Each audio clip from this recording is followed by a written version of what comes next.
Përpara këtij koncesioni ekzistonte një model i decentralizuar, fleksibël dhe konkurrues, ku spitalet publike ofronin shërbimin aty ku ishin kapacitetet dhe nevoja plotësohej nga operatorët privat të licencuar, të kontraktuar dhe të paguar nga Fondi i Sigurimit të Detyrueshëm të Kujdesit Shëndetësor. Atëherë çfarë ndryshoi me Edi Ramën?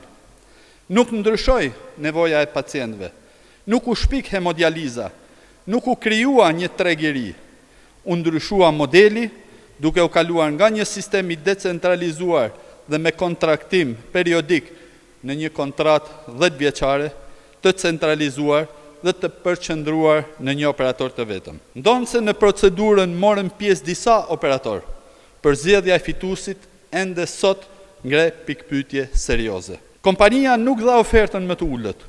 Përkundrazi, ajo ishte 11.1% më e lartë se oferta më e ulët.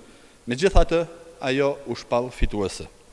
Akoma më problematik është fakti se kjo kompani mori pikët maksimale në kriterin e eksperiencës, ndërkohë që nga të dhënat e dokumentuara në material nuk rezulton se kishte administruar më parë qendra hemodialize, duke anashkaluar kësaj ofertues të tjerë të cilët kishin eksperiencë të drejt për drejt në shërbimet spitalore dhe në dializë. Por pyetja që ende sot nuk ka marrë përgjigje as edhe nga drejtësia shqiptare është se si mundet një kompani e krijuar vetëm 2 vjet para tenderit me kapital fillestar prej vetëm 100.000 lekësh të marrë pikët maksimale për eksperiencën dhe të fitoj një kontratë rreth 75 milion euro. Këto nuk janë rrethana që mund të kalohen në heshtje.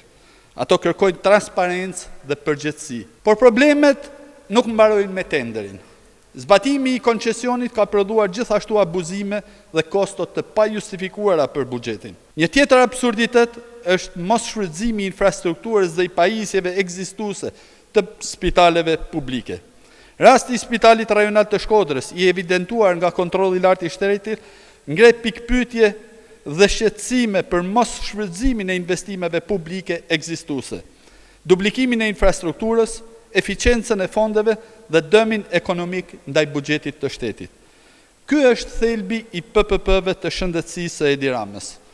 Jo të zgjidhin problemin, por të krijojnë një kontratë afatgjatë për të mbushur xhepat e tyre nga taksat e shqiptarëve. Hemodializa nuk është një rast i izoluar. Të gjitha kontratat koncesionare në shëndetësi vazhdojnë të konsumojnë qindra milion euro nga parat publike, ndërkohë që sistemi shëndetësor shqiptar përballet ende me mungesë kapacitetesh, pajisjesh, personeli dhe shërbime cilësore.